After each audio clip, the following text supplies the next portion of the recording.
Hey, welcome back to Plan Life Right. I'm your host, Kevin Ross, and today we're exploring a skill that's becoming increasingly rare in our fast paced, hyper connected world, but when implemented, can be extremely powerful. What am I talking about? I'm talking about achieving laser like focus. So imagine how productive and successful you'd be if distractions never stole your attention. How much more satisfied would you be? So, today, I'm going to help you turn this dream into a reality. In this episode, we're going to discover proven techniques. We're going to uncover powerful strategies to build exceptional focus, strategies to minimize or maybe even eliminate distractions, and share some real life stories of people, examples of people who have transformed their lives by mastering this one essential skill that hopefully will inspire you to take action immediately. So let's get started. Why is focus so critical for success? Have you ever wondered why there's some people out there that achieve remarkable results while others in the same position struggle to complete those basic tasks? How certain individuals seem to achieve so much more with the same 24 hours? It's all about focusing and being intentional.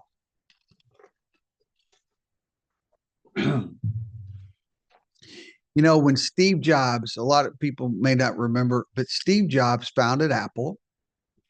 And then in the mid 90s, the board uh, fired Steve Jobs, to put it bluntly, and the company began to falter.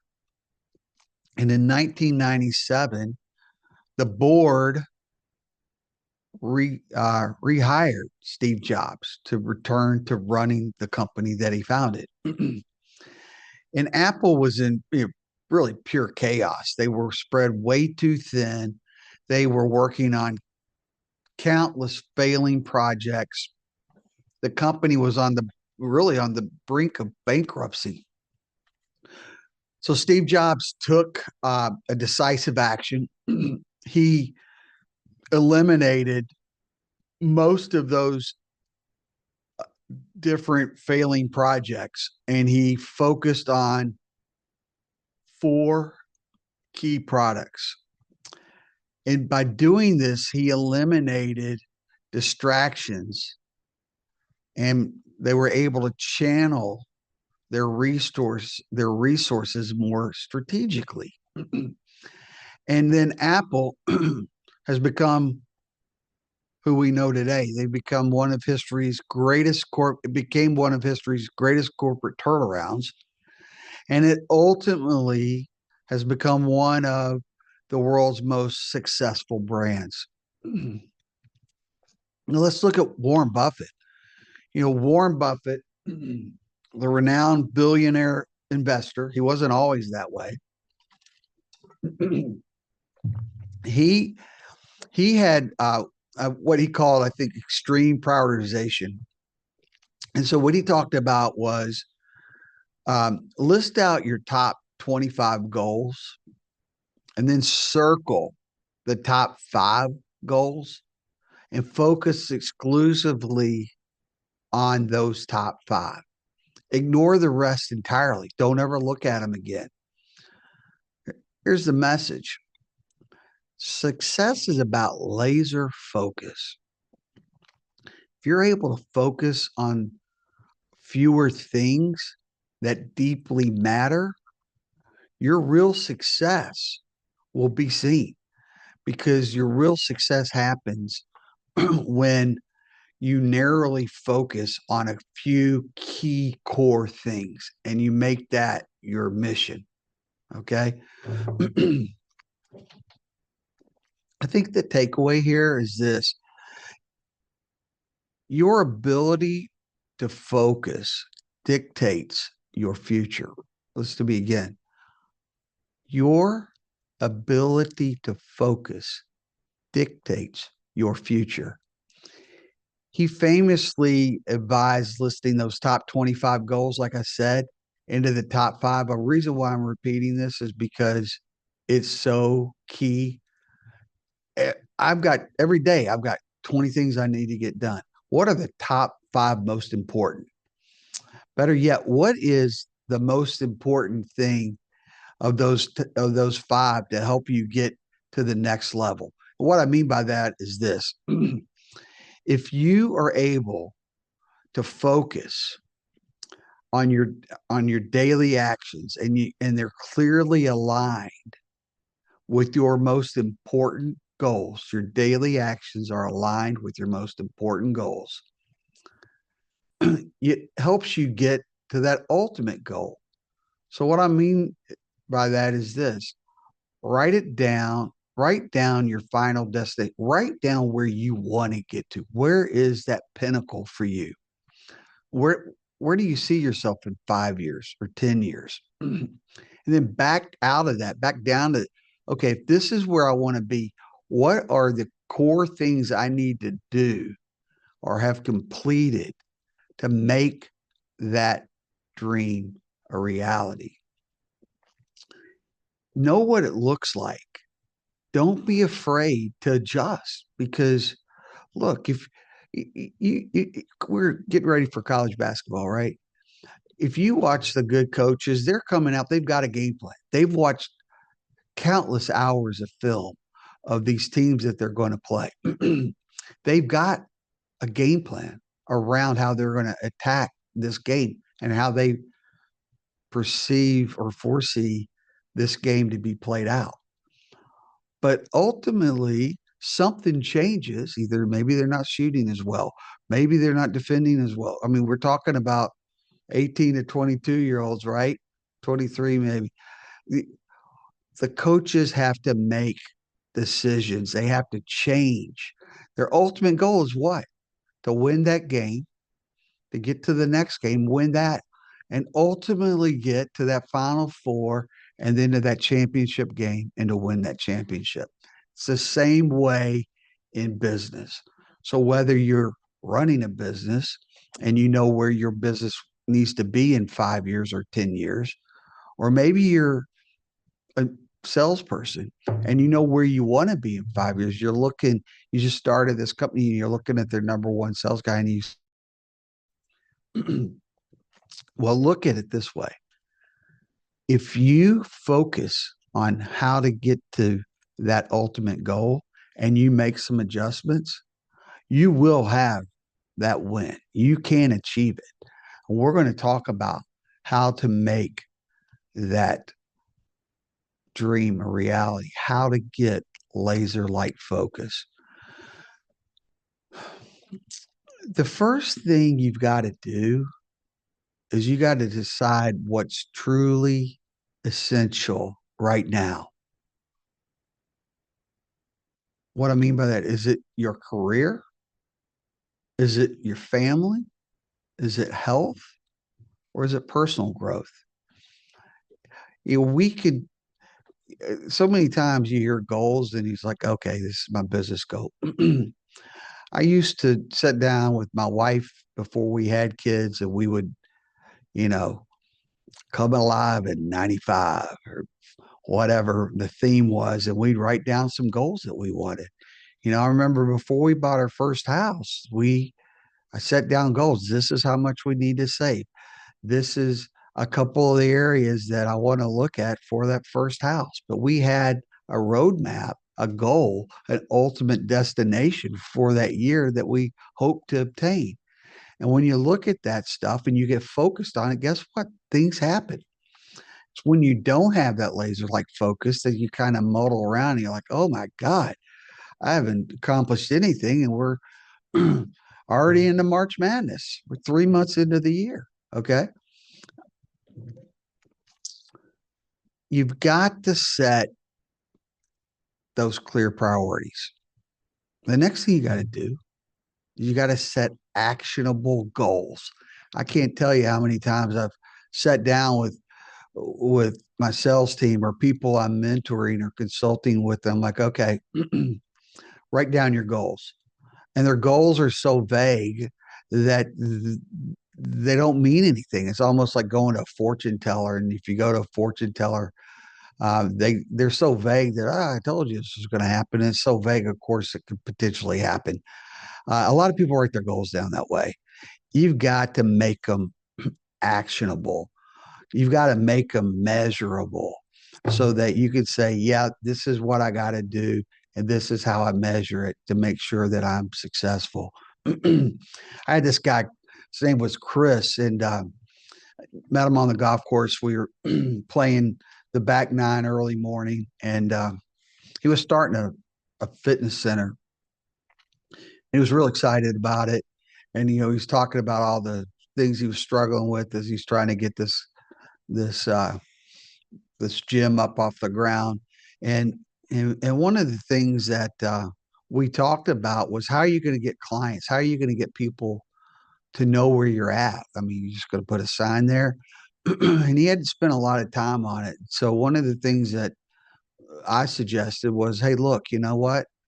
Dedicate an hour, a couple hours a day into lead generation, to getting your name out there, to get people knowing about your company. So whether it's on social media, you're out putting flyers in the mailboxes, whatever it is, or you're out talking to different uh, community groups, get your name out there, but focus a couple hours a day on that, and you'll find success because you're making that your number one goal. That's your clear priority. And I just actually, the reason I brought this up and why I'm doing this podcast actually is I just saw him this past weekend on the range, and asked how things were going. And he said they're going really well, um, because he blocked out some time. And as we go through, we're going to talk about some other scenarios of blocking out time.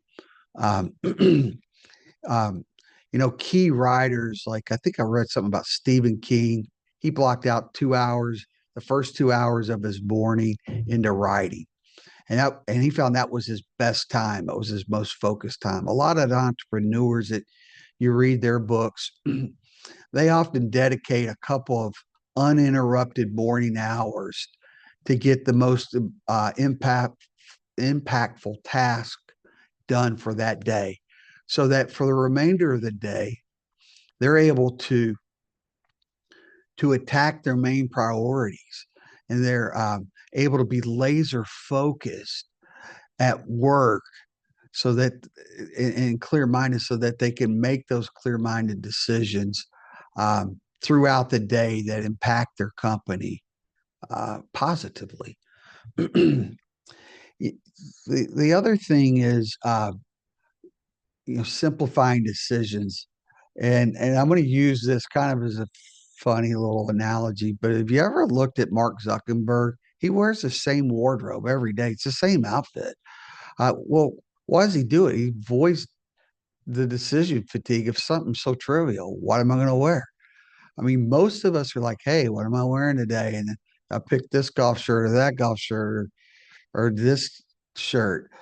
Look at Trump. Trump wears a blue suit with a red tie. I don't know that I've ever seen him not with a red tie. That's his work suit. He doesn't even think about it. You could see the red tie, it's Trump. And if you see the orange, it's Trump. But think about it. They take these successful people, take something that's trivial, like what am I going to wear? Where some of us will spend 20 minutes, 30 minutes. Those of us that are married, we have, what do I look good in this? Does this make me fat? The answer is no. I had a friend of mine tell me one time, his wife came in and said, hey, does this outfit make me look fat? And he said, this is an important life lesson. And I knew never to do this. He's older than I was. He said, no, your fat makes you look fat. Needless to say, that marriage didn't last. And that was a huge mistake. They muddled around a while before they dissolved it, but not a smart thing to say. So take that one. That's planning life right, understanding your roadmap, right? The other key thing, and this is really hard. I've worked with hundreds of people and we do goal setting. The thing that happens is they're not measuring their progress. And that is a key flaw because we're coming up at the end of the first quarter. Are you on pace for your goal? If you're running, are you on pace? Are you below pace? What do you got to do to get back on pace? Or what do you got to do to 10x your pace?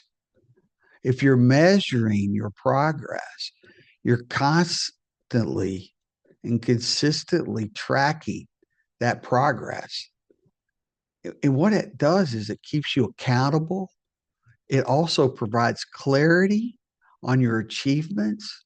It helps you make game time decisions and adjustments as things change, and they always change.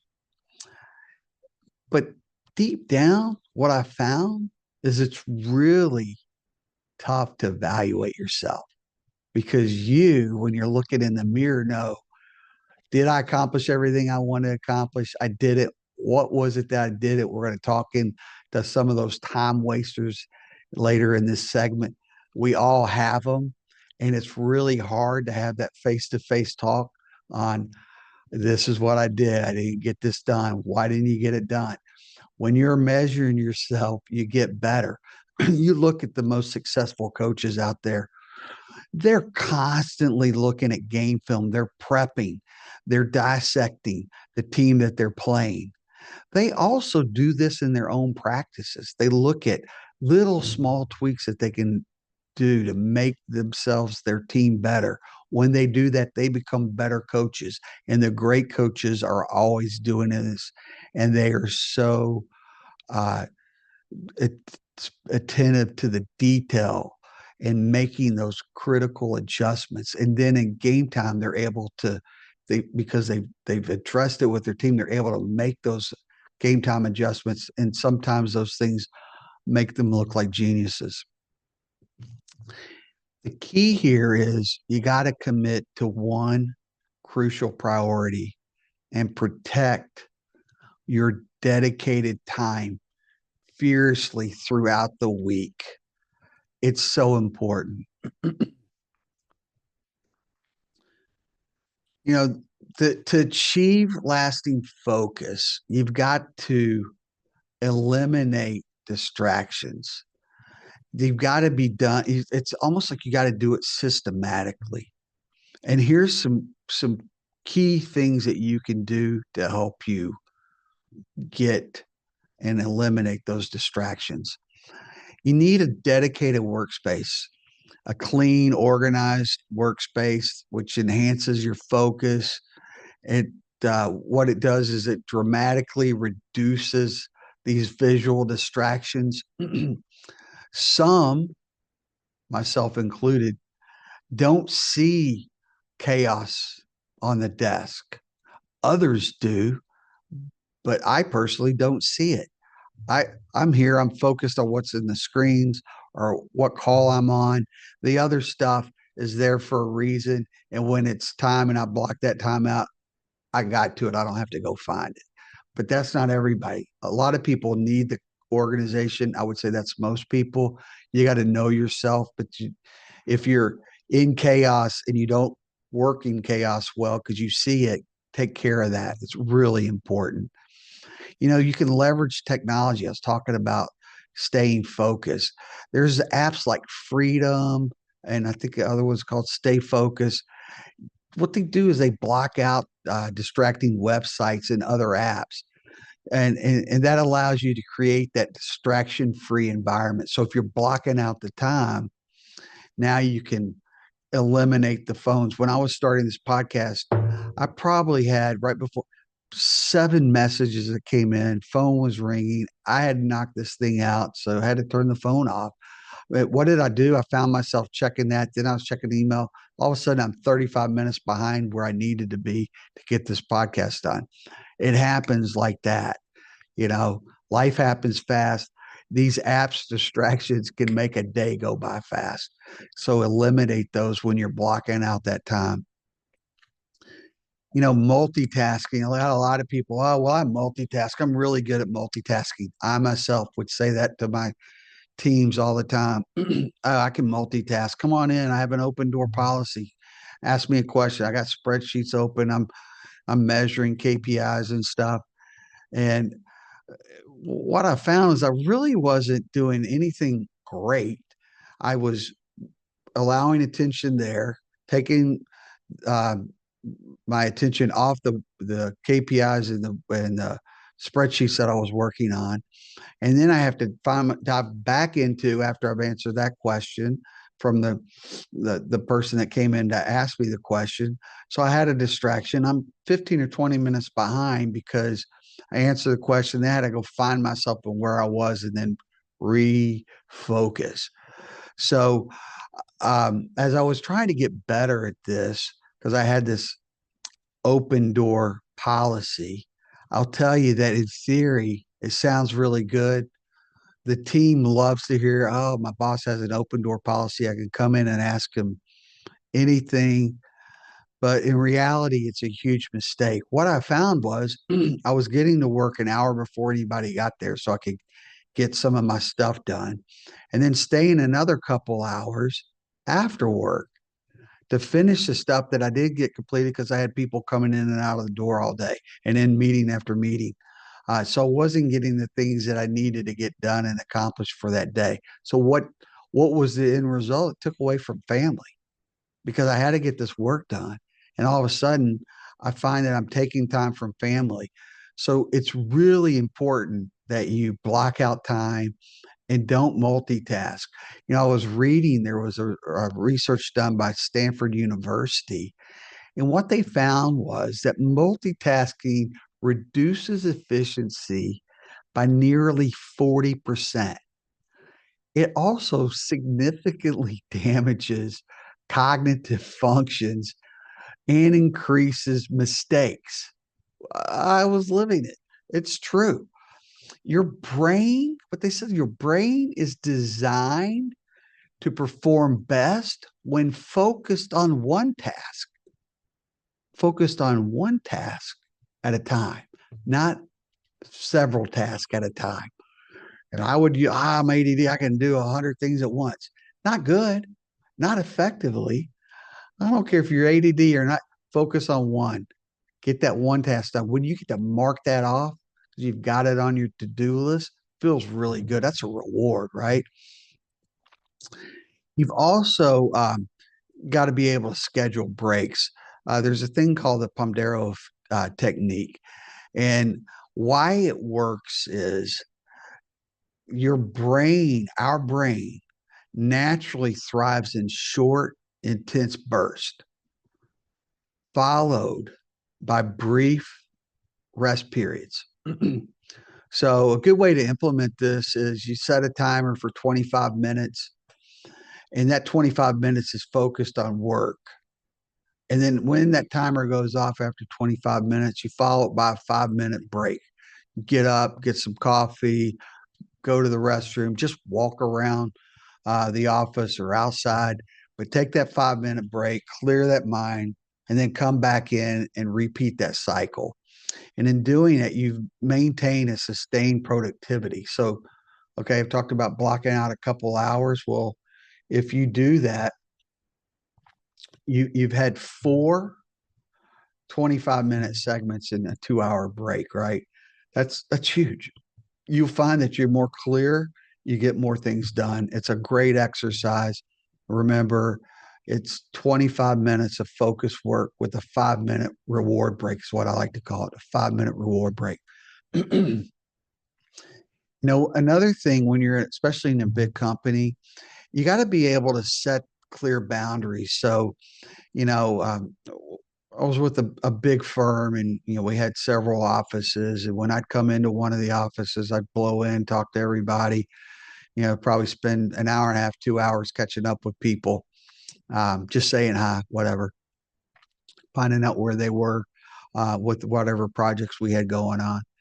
And And I came across one of our uh, marketing executives, and she had her door closed. Looked like the lights were off, but I knew I saw her in the morning meeting.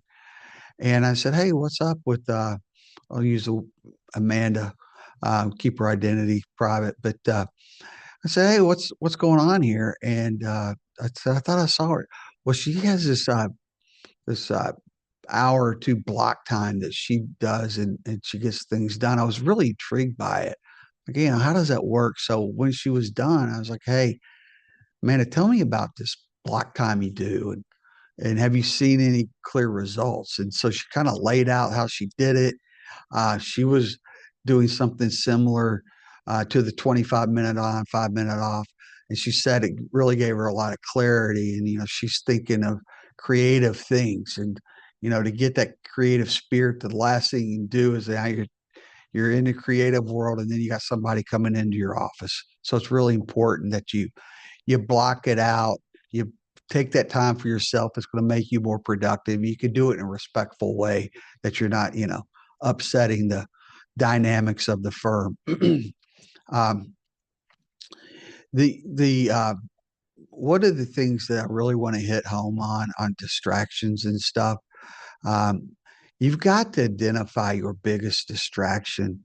So I think for a lot of us, it's got to be social media, especially during work hours. You're up there, you're reading emails, you want to take a break, start scrolling, and then all of a sudden you look down and 40 minutes, an hour's gone by because you've been on social media scrolling. So you've got to commit to eliminating those distractions during your focused time blocks. And as a business owner, I would tell my just put it down. I don't want to see anybody on social media because you're stealing from the company when you're doing that stuff and not making yourself productive, right? And you say, well, this is about 5 minutes of break. Yeah, but you're not resting your brain. You got to get up out of your chair. You got to go do something. um, and I had one person that would take her 5 minutes, and she was up there doing those vapes or whatever they're called, e-cigarettes. That didn't help. That's not healthy. It's not clearing your mind. It's just putting bad chemicals in your body. So make sure you identify your biggest distraction, whatever that is. Mine personally was people coming into my office, and how do I block out that time? Um, I want to dive a little bit deeper into some people that really executed on focus and how they put it into action. Serena Williams. I had she actually built her training facility right outside of our neighborhood. I think they're going to build a little townhome community, and she ended up buying it. I don't know what the story was there, but she bought it and she made it her training facility, her tennis training facility. and and she was out there all the time working on her game. But I got to see her at a different time, and she was in a training session. Um, I don't know if I was supposed to be there, but I got to watch it and I didn't get kicked out. So that was cool. But it was kind of boring because what I found was she was spending a lot of time on this one thing. And at the time got to see, she was working on her serve, and her serve was really powerful, but she was trying to put it in one certain spot and over and over and over. She must have spent an hour, maybe two, on putting it in a certain spot. Well, then lo and behold, now that I'm seeing this constant focus on this one little thing, I will watch her game, and by God, she's putting it right where I saw her working it. That's what elite athletes do. They work on these small, minute things. They focus, they laser focus in on something, and then you see it executed in game time environments. Really, really important. You know, Another person you think about, some people love this guy, other people hate this guy. The left used to love him. Now I think most of them hate him. Everybody in the federal government employee hates him. I'm talking about Elon Musk. But let's put our hatred or our like away just for a second and think about what this guy has done. He's managing multiple groundbreaking companies, billion-dollar companies, Tesla, SpaceX, Neuralink, and others. And he's running Doge now. How does he do it? This is what I've been told. He meticulously schedules his day in 5-minute increments. This sounds extreme. It's a discipline that allows Musk to focus intensely on each task. He maintains clarity and direction across multiple complex ventures. I mean, these aren't an ice cream store and a paper route. These are multi-billion-dollar companies. And now he's in doing this with the federal government. He's got them spinning and their head turned upside down. How does he do it? These 5-minute increments. Think about that. And he's got to be brilliant too, right? Not every one of us can do that. It takes us 5 minutes just to get focused. But think about how he does it. It is quite remarkable. I had a sales guy that he he was struggling, and so we started talking about his day and what was going on. He was out on the sales floor.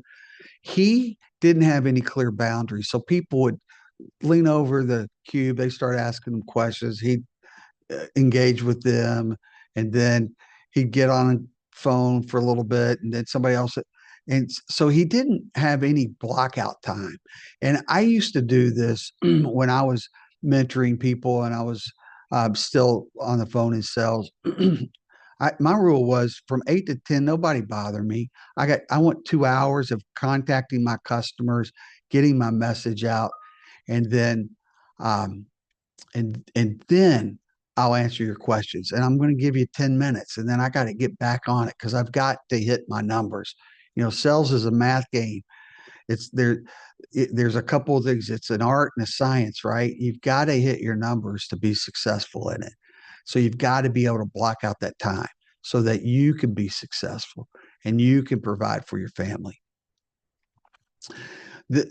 I've seen guys when they do this, they've just turned their business around. They've increased their book of business to gains that they believe were unattainable at one point.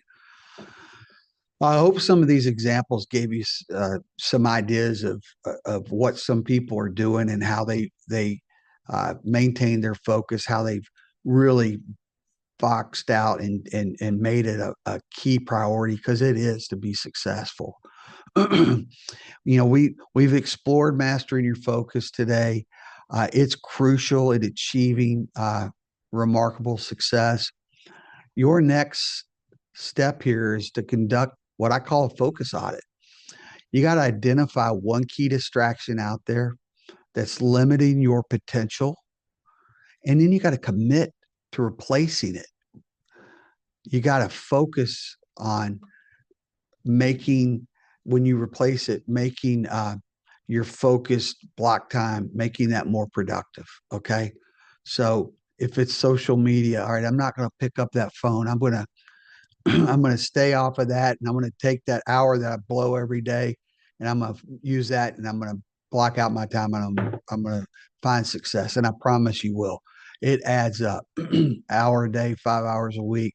It becomes huge. Okay. You've got to take control. You got to pick that single distraction. You got to eliminate it, and you got to fiercely protect your focus time. Listen to me. You got to fiercely protect your focus time. I struggle with that because I want to help everyone. If you don't, you find at the end of the day, you didn't get your goals done. You feel like it's an incomplete day. You didn't achieve all that you could. It's really important for your mental well-being when you set to it, you take control, you really have a good feeling at the end of the day. Your goals deserve clarity and intention. I promise you that. So I want you to remember this: clarity and focus, they're habits, they're not gifts. They're cultivated, okay? Develop these habits. I know You'll unlock incredible possibilities in your life if you do. I want to thank you for listening, tuning in to Plan Life Right. If you've enjoyed today's episode, please like, subscribe, leave a review, share it with someone who you think may need more focus. And remember, you can visit us at planliferight.com for more resources. So until next time, stay focused, keep growing, and always plan life right because life happens fast.